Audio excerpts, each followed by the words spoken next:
మీ జీవితంలో అభిషక్తులైన వారిని కాపాడుకోండి, వారిని తరమకండి. ఒకవేళ ఆ అభిషక్తులు మీకంటే ఉన్నతమైన స్థానంలో ఉన్నప్పటికీ కూడా మత్సరపడకండి, అసూయపడకండి.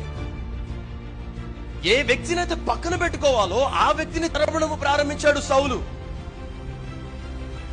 ఆ వ్యక్తిని తరిమేస్తా ఉన్నాడు, చంపాలని చూస్తా ఉన్నాడు. అరే, ఈ వ్యక్తి కదా నీకు విజయాన్ని ఇచ్చింది, ఈ వ్యక్తే కదా నీ యొక్క సామ్రాజ్యాన్ని విస్తరింపజేస్తోంది, ఈ వ్యక్తే కదా నీ దురాత్మను పోడగొడుతున్నది. మరి ఈ వ్యక్తిని ఎందుకు చంపరుస్తా? అర్థమైతలేదా నీకు? ఈ వ్యక్తి నీకు మేలు అని నీకు తెలియట్లేదా? ఈ సంఘము నీకు మేలుకరం అని నీకు తెలియట్లేదా? ఈ సేవకుడు నీకు మేలుకరం అని నీకు తెలియట్లేదా? ఎందుకని తరుముతా ఉన్నావు నువ్వు? నన్ను సంఘ పెద్దగా చేయలేదు, ఆయనని చేశాడు, నేను ఆయనతో మాట్లాడా. నాకు ప్రార్థనకు సమయం ఇవ్వలేదు, తనకిచ్చారు, నేను అతనితో మాట్లాడా. అభిషక్తులను కోల్పోకూడదు.